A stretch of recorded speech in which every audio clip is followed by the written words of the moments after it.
નમસ્કાર દર્શક મિત્રો, દેશ અને દુનિયાના તાજા સમાચાર તેમજ ઉપયોગી માહિતીના ફરી એક નવા વિડીયોમાં આપ સર્વે દર્શક મિત્રોનું ગુજ્જુ પોકેટ યુટ્યુબ ચેનલ પર હાર્દિક સ્વાગત છે। આજના સૌથી પહેલા મહત્વના સમાચારમાં શું તાઇવાન પર ચીન કરશે હુમલો, આ વિશે વિગતથી વાત કરીએ તો ફરી એકવાર ચીની ફાઇટર પ્લેને તાઇવાન સ્ટેટની મધ્ય રેખાને પાર કરી છે।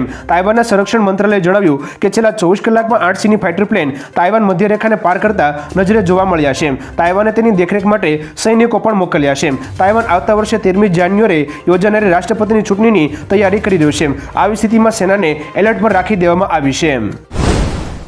ત્યારબાદ જો તો ગિફ્ટ સિટીનો વિસ્તાર વધશે, આ વિશે વધુ વિગતથી વાત કરીએ તો દારૂની છૂટ મળ્યા બાદ ગિફ્ટ સિટી બાબતે વધુ એક નિર્ણય લેવામાં આવ્યો છે। તેના વધુ વિકાસ માટે ગાંધીનગરના 4 તાલુકાનો સમાવેશ કરવાનો નિર્ણય લેવામાં આવ્યો છે। હાલમાં 35 એકરમાં આકાર પામેલા ગિફ્ટ સિટીને વધારીને 157 એકર સુધી ફેલાવવાનો નિર્ણય લેવાયો છે। એક રિપોર્ટ અનુસાર લવારપુર, વલાદ, ડભોડા અને શાહપુર ગામને ગિફ્ટ સિટીમાં ભેળવવામાં આવશે। એક એરપોર્ટ પણ બની શકે છે। આ ઉપરાંત કેટલીક 5 સ્ટાર હોટલ પણ આકાર પામી શકે છે। ત્યારબાદના મહત્વના સમાચારમાં જો મિત્રો આ મહાદેવના મંદિરની કાયા પલટ થશે। ઊંઝાના સુણોક ગામના મહાદેવના મંદિરની કાયા પલટ થશે। કેન્દ્ર સરકારની પ્રસાદ યોજના હેઠળ આ મંદિરને પસંદ કરાયું છે। ગુજરાતના અન્ય ફેમસ મંદિરની જેમ આ મંદિરને પણ ફેમસ કરવાના પ્રયત્નો કરાશે। તે સોલંકી યુગનું પૌરાણિક નીલકંઠ મહાદેવ મંદિર તરીકે ઓળખાય છે। પાટણના રાજા સિદ્ધરાજ જયસિંહ સોલંકી દ્વારા આ મંદિરનું નિર્માણ કરવામાં આવ્યું હતું। આ મંદિરનું સ્થાપત્ય મોઢેરા સૂર્ય મંદિરથી લગભગ 100 વર્ષ પ્રાચીન છે। ત્યારબાદના અગત્યના સમાચારમાં તો દુર્ઘટનાનો તપાસ રિપોર્ટ આવ્યો। ઉત્તરકાશી સિલકેરા ટનલ દુર્ઘટનાનો પ્રારંભિક તપાસ રિપોર્ટ સામે આવ્યો છે। દુર્ઘટના માટે અનેક કારણો દર્શાવાયા છે, જેમાં પ્રોજેક્ટની ખોટી ગોઠવણ, ભૂતકાળની ઘટનાઓમાંથી કોઈ બોધ લેવાયો ના હતો, કામ રીપ્રોફાઇલિંગ વિના આગળ વધ્યું હતું, કોન્ટ્રાક્ટરને NSIDCL દ્વારા નિયુક્ત અધિકૃત ઇજનેર પાસેથી કામની પદ્ધતિ માટે મંજૂરી મળી ના હતી। આ ઉપરાંત રિપોર્ટ બાદ સ્થાનિક તંત્ર તેમજ કન્સ્ટ્રક્શન કંપનીમાં દોડધામ મચી છે। ત્યારબાદના મહત્વના સમાચારમાં જો મિત્રો હવે ગૂગલે 5,823 કરોડ ચૂકવવા પડશે। આ વિશે વિગતથી વાત કરીએ તો મળતી માહિતી અનુસાર ગૂગલ પ્લે સ્ટોર પર ઉપલબ્ધ એપ્લિકેશન માટે વપરાશકર્તાઓ પાસેથી વધુ પૈસા વસૂલવાનો આરોપ લાગ્યા હતા। આ મામલે કંપની અમેરિકન કોર્ટમાં કેસ હારી ગઈ હતી, ત્યારે યુએસ કોર્ટના આદેશ બાદ દરેક ગ્રાહકને ઓછામાં ઓછા $2 સેટલમેન્ટમાં મળશે। ઉલ્લેખનીય છે કે હવે ગૂગલે અમેરિકામાં $700 મિલિયન એટલે કે ભારતીય રૂપિયામાં ગણીએ તો 5,823 કરોડ ચૂકવવા પડશે। ત્યારબાદના અગત્યના સમાચારમાં જોઈએ તો ગૃહમંત્રી અમિત શાહ ખાસ કાર્યક્રમમાં હાજર રહ્યા। અમદાવાદ મ્યુનિસિપલ કોર્પોરેશન દ્વારા અમદાવાદમાં PM સ્વનિધિ યોજના અંતર્ગત શહેરી ફેરિયાઓ માટે સ્નેહ મિલન કાર્યક્રમ યોજાયો હતો, જેમાં કેન્દ્રીય ગૃહમંત્રી અમિત શાહ હાજર રહ્યા હતા। અહીં મુખ્યમંત્રી ભૂપેન્દ્ર પટેલ પણ ઉપસ્થિત રહ્યા હતા। આ દરમિયાન PM સ્વનિધિ યોજનાના લાભાર્થીઓને સન્માનિત કરવામાં આવ્યા હતા, સાથે પેમેન્ટ માટેના QR કોડનું પણ વિતરણ કરવામાં આવ્યું હતું। આ ઉપરાંત શ્રેષ્ઠ કામગીરી કરનાર બેંકોને પણ બિરદાવવામાં આવી હતી। ત્યારબાદના મહત્વના સમાચારમાં જો તો નવા વેરિયન્ટથી સ્વર પણ જતો રહેશે। આ વિશે વિગતથી વાત કરીએ તો કોરોનાનું નવું વેરિયન્ટ JN1 હવે ભારતના અનેક શહેરોમાં ફેલાયું છે। આ નવા વેરિયન્ટે કેરળ, કર્ણાટક, મહારાષ્ટ્ર અને ગોવા અને ગુજરાતના વિસ્તારોમાં તેનો પગ પેસરો કર્યો છે। જોકે નિષ્ણાતોના જણાવ્યા અનુસાર આ ખતરનાક વાયરસ માત્ર સ્વાદ અને ગંધને નહીં પરંતુ ગળાને પણ ભારે નુકસાની પહોંચાડી શકે છે। એક કિસ્સામાં 15 વર્ષની છોકરીએ કોરોના વાયરસને કારણે પોતાનો સ્વર ગુમાવ્યો હતો। ત્યારબાદના મહત્વના સમાચારમાં તો 25મી ડિસેમ્બરથી અમદાવાદમાં થશે પ્રારંભ। આ વિશે વિગતથી વાત કરીએ તો અમદાવાદમાં 25 થી 31મી ડિસેમ્બર દરમિયાન કાંકરિયા કાર્નિવલ યોજાશે। કાર્નિવલનું ઉદ્ઘાટન મુખ્યમંત્રીના હસ્તે કરવામાં આવશે। વસુધૈવ કુટુંબકમ એક ધરતી એક પરિવારની થીમ પર તેનું આયોજન થયું છે। ભાંગડા, બિહુ, ગરબા, ઘુમ્મર, લાવણી, કથકલી, દિવ્યાંગ બાળકોના ગીત, લોક ડાયરો તેમજ બાળકોના ડાન્સ પરફોર્મન્સ પણ થશે। વિકસિત ભારતની થીમ સાથે લેસર શો પણ જોઈ શકાશે। ગુજરાત પોલીસ હોર્સ અને ડોગ શો પણ કરશે। ત્યારબાદના અગત્યના સમાચારમાં તો ઇલેક્ટ્રિક વાહનોનો આવશે જમાનો। આ વિશે વધુ વિસ્તારથી વાત કરીએ તો કેન્દ્રીય મંત્રી નીતિન ગડકરીએ જણાવ્યું કે વર્ષ 2030 સુધીમાં વાર્ષિક 1 કરોડ ઇલેક્ટ્રિક વાહનોનું વેચાણનું લક્ષ્ય મેળવવા કટિબદ્ધ છીએ। આ લક્ષ્ય મેળવવાની સાથે જ દેશમાં આશરે 5 કરોડ નોકરીઓનું સર્જન થશે। હાલના સમયમાં ભારતમાં 34.56 લાખ ઇલેક્ટ્રિક વાહનોનું રજિસ્ટ્રેશન થયું છે। પ્રદૂષિત વાહનોને હાઇબ્રિડ અને સંપૂર્ણ ઇલેક્ટ્રિક વાહનોમાં ફેરબદલ કરવામાં આવશે। ત્યારબાદના મહત્વના સમાચારમાં જોઈએ તો સ્થૂળતા ઘટાડવા કિમ જોંગ મેદાને। આ વિશે વિગતથી વાત કરીએ તો ઉત્તર કોરિયાના સરમુખત્યાર કિમ જોંગ ઉને દારૂના શોખીનો માટે ઓછી કેલેરીવાળી બિયર લોન્ચ કરી છે। એવો દાવો કરવામાં આવ્યો છે કે આ બિયર લોકોમાં સ્થૂળતાની વધતી સમસ્યાને દૂર કરવામાં મદદરૂપ થશે। આ બિયર એવા લોકો માટે લોન્ચ કરવામાં આવી છે જેઓ પોતાના વજનને લઈને પરેશાન છે। એવું કહેવામાં આવ્યું છે કે તે રમતગમત લોકો માટે પણ સારું છે। ઉત્તર કોરિયામાં વધતી સ્થૂળતા અંગે કિમ જોંગ ઉન અગાઉ પણ ઘણી વખત ચિંતા વ્યક્ત કરી ચૂક્યા છે। ત્યારબાદના મહત્વના સમાચારમાં તો નવી સિવિલ હોસ્પિટલ બનશે. આ વિશે વિગતથી વાત કરીએ તો વિધાનસભાના અધ્યક્ષ શંકર ચૌધરીએ માહિતી આપી છે કે થરાદમાં અદ્યતન સરકારી હોસ્પિટલ આકાર પામશે. 50 કરોડ રૂપિયાનો ખર્ચ લાગશે. ખાતમુહૂર્ત આવતા મહિને કરવામાં આવશે. આ નિર્ણયને પગલે થરાદ તેમજ આસપાસના લોકોને ઉચ્ચ કક્ષાની તેમજ ગુણવત્તાયુક્ત સારવાર સ્થાનિક સ્તરે જ મળશે અને અન્ય કોઈ જગ્યાએ ધક્કા ખાવાની જરૂર રહેશે નહીં. વિકસિત ભારત સંકલ્પ યાત્રા અંતર્ગત શંકર ચૌધરી થરાદ પહોંચ્યા હતા, જ્યાં તેમણે આ જાહેરાત કરી હતી. ત્યારબાદના મહત્વના સમાચારમાં તો વિકાસની રાજનીતિને લઈ મુખ્યમંત્રીનું નિવેદન. આ વિશે વિગતથી વાત કરીએ તો અમદાવાદના 20મી ન્યુરોલોજી કોન્ફરન્સમાં મુખ્યમંત્રી ભૂપેન્દ્ર પટેલે જણાવ્યું કે અમે કહેતા હતા કે સામાન્ય માણસ ખાનગી હોસ્પિટલમાં જવાનું વિચારી પણ શકતો નથી, પરંતુ વડાપ્રધાન મોદીની 5 લાખની ગેરંટીના કારણે આયુષ્યમાન કાર્ડ લઈ કોઈપણ વ્યક્તિ ખાનગી હોસ્પિટલમાં જઈને સારવાર લઈ શકે છે. ગુજરાતમાં ગ્રામ્ય સ્તરે મલ્ટી સ્પેશિયાલિટી હોસ્પિટલો તૈયાર થઈ રહેશે. વિકાસની રાજનીતિ ગ્રામ્ય વિસ્તાર સહિત દરેક વ્યક્તિ સુધી પહોંચી છે. ત્યારબાદના મહત્વના સમાચારમાં જો તમને WFIને સસ્પેન્ડ કરાયું. આ વિશે વિગતથી વાત કરીએ તો મોટી કાર્યવાહી કરતા ખેલ મંત્રાલયે રેસલિંગ ફેડરેશન ઓફ ઇન્ડિયા એટલે કે WFIને સસ્પેન્ડ કરી દીધું છે. WFIની નવી ચૂંટાયેલી ટીમ તેના નવા પ્રમુખ સંજયસિંહ સહિતને સસ્પેન્ડ કરવામાં આવ્યા છે. નિયમો વિરુદ્ધ નિર્ણય લેવાના કિસ્સામાં આ કાર્યવાહી કરવામાં આવી છે. પ્રમુખ પદ સંભાળતાની સાથે જ સંજયસિંહે અંડર-15 અને અંડર-20 રેસલિંગ ટુર્નામેન્ટની જાહેરાત કરી હતી. આ પરિણામો બાદ કુસ્તીબાજ સાક્ષી મલિકે વિરોધ સાથે રાજીનામું આપ્યું હતું. ત્યારબાદના મહત્વના સમાચારો વિશે વાત કરીએ તો હાલની વેક્સિન JN1 સામે અસરકારક. આ વિશે વધુ વિસ્તારથી જાણીએ તો ભારતમાં કોરોના વાયરસના વધતા જતા કેસોએ લોકોની ચિંતા વધારી દીધી છે. કોરોનાના JN1 સબ વેરિયન્ટને લઈને દરેક રાજ્ય સંપૂર્ણ એલર્ટ મોડમાં છે.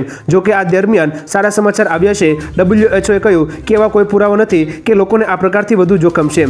હાલમાં ઉપલબ્ધ રસીઓ આ પ્રકારથી ગંભીર બીમારી અને મૃત્યુને રોકવામાં સક્ષમ છે.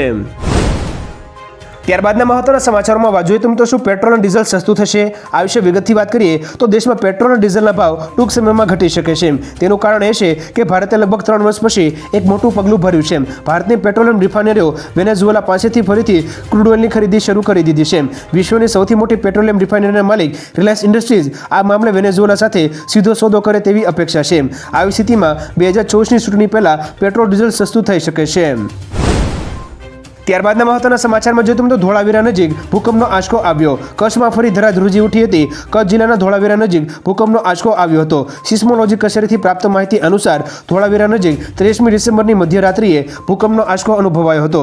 રિક્ટર સ્કેલ પર આંચકાની તીવ્રતા 2.9ની માપવામાં આવી હતી, જ્યારે આંચકાનું કેન્દ્રબિંદુ ધોળાવીરાથી 18 કિલોમીટર દૂર નોંધાયું હતું. ઉલ્લેખનીય છે કે કચ્છમાં અવારનવાર ભૂકંપના આંચકાઓ અનુભવાતા હોય છે.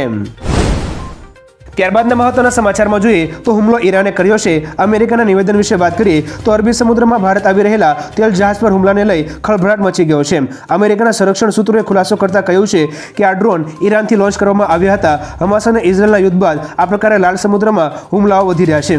2021થી કોમર્શિયલ જહાજ પર આ 7મો ઈરાની હુમલો છે. ઉલ્લેખનીય છે કે ઈરાન સતત ઇઝરાયલના હુમલાઓ અંગે નિંદા કરી રહ્યું છે અને હમાસને સમર્થન આપતા નિવેદનો પણ આપે છે. ત્યારબાદના મહત્વના સમાચારમાં 96 મુસાફર ગુજરાતી નીકળ્યા. આ વિશે વિગતથી વાત કરીએ તો ફ્રાન્સના પેરિસમાં માનવ તસ્કરીની શંકાએ રોકેલા પ્લેનને લઈ ચોંકાવનારા ખુલાસા થયા છે. 260 મુસાફરોમાં 96 ગુજરાતી હતા. કબૂતરબાજી હેઠળ દુબઈથી 30 કરોડના ભાડે વિમાન લઈ તમામ નિકારાગુઆ એરપોર્ટ જઈ રહ્યા હતા, જ્યાંથી તેમને વાયા મેક્સિકો થઈને અમેરિકામાં ગેરકાયદેસર રીતે ઘુસાડવાના હતા. દિલ્હીના ઇમિગ્રેશન માફિયા શશી રેડ્ડીનું નામ બહાર આવ્યું છે. ગુજરાતીમાં રાજપૂત, ચૌધરી અને પટેલ સૌથી વધુ હોવાનું જાણવા મળ્યું છે.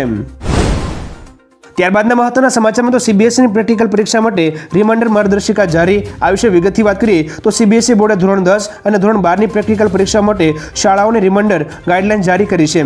જે મુજબ ધોરણ 10 અને 12ની પ્રેક્ટિકલ પરીક્ષા 1 જાન્યુઆરીથી શરૂ થશે. તેથી શાળાઓને સમયસર ખાતરી કરવા માટે કહેવામાં આવ્યું છે કે પ્રેક્ટિકલ પરીક્ષા માટે પૂરતી પ્રાયોગિક ઉત્તરવહીઓ છે કે નહીં, તેમજ લેબોરેટરીમાં સાધનો અને જરૂરી વ્યવસ્થા અંગે પૂછવામાં આવ્યું છે.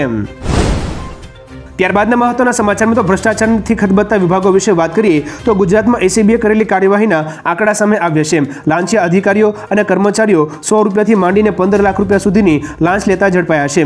સૌથી વધુ ગૃહ વિભાગમાં 66 કેસ થયા છે, જેમાં 94 આરોપીની ધરપકડ થઈ છે. આ સિવાય બીજા નંબરે પંચાયત વિભાગમાં 35 કેસ થયા છે અને તેમાં 66 આરોપીની ધરપકડ અને ત્રીજા નંબરે મહેસૂલ વિભાગમાં 25 કેસ થયા છે અને જેમાં 32 લોકોની ધરપકડ થઈ છે. પકડાયેલા 276 ભ્રષ્ટ અધિકારીઓ પાસેથી 1 કરોડ 15 લાખથી વધુની રકમ જપ્ત કરવામાં આવી છે. આવા લાંચિયા અધિકારીઓ અને કર્મચારીઓ વિશે દર્શક મિત્રો તમારું શું કહેવું છે નીચે કોમેન્ટ કરીને જરૂરથી જણાવજો. ત્યારબાદના અગત્યના સમાચારમાં જોઈએ તો મિત્રો વર્ષ 2023માં બેન્કિંગ સિસ્ટમમાં થયેલા મોટા ફેરફારો પર નજર કરીએ તો આ વર્ષે 19મી મેના રોજ આરબીઆઈએ 2000 રૂપિયાની નોટ પર મોટો નિર્ણય લીધો હતો. આ સિવાય અનસિક્યોર્ડ લોન પર આરબીઆઈ કાર્યવાહી કરતા અસુરક્ષિત લોન ડૂબી જવાના ડરને જોતા બેંકોએ હવે પહેલા કરતાં 25% વધુ પ્રોવિઝનિંગ કરવું પડશે. તેમજ આ વર્ષે રિઝર્વ બેન્કે યુપીઆઈ પેમેન્ટની ટ્રાન્ઝેક્શન લિમિટ રૂપિયા 1 લાખથી વધારીને 5 લાખ રૂપિયા કરી છે. આ ઉપરાંત આ વર્ષે રેપો રેટમાં કોઈ ફેરફાર કરાયો નથી. જો કે હાલ રેપો રેટ 6.50% છે.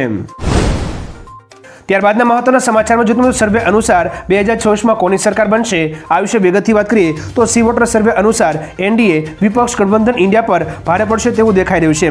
ભાજપ કર્ણાટક, રાજસ્થાન, છત્તીસગઢ અને મધ્યપ્રદેશમાં શાનદાર પ્રદર્શન કરતી જોવા મળી રહી છે. તેલંગાણા અને પંજાબમાં કોંગ્રેસ સારું પ્રદર્શન કરી રહી છે. વડાપ્રધાન તરીકે નરેન્દ્ર મોદી રાહુલ ગાંધી પર ભારે પડતા દેખાઈ રહ્યા છે. સર્વેમાં 59% લોકો નરેન્દ્ર મોદીના પક્ષમાં જ્યારે 32% લોકો રાહુલ ગાંધીના પક્ષમાં વડાપ્રધાન બનવા મામલે છે.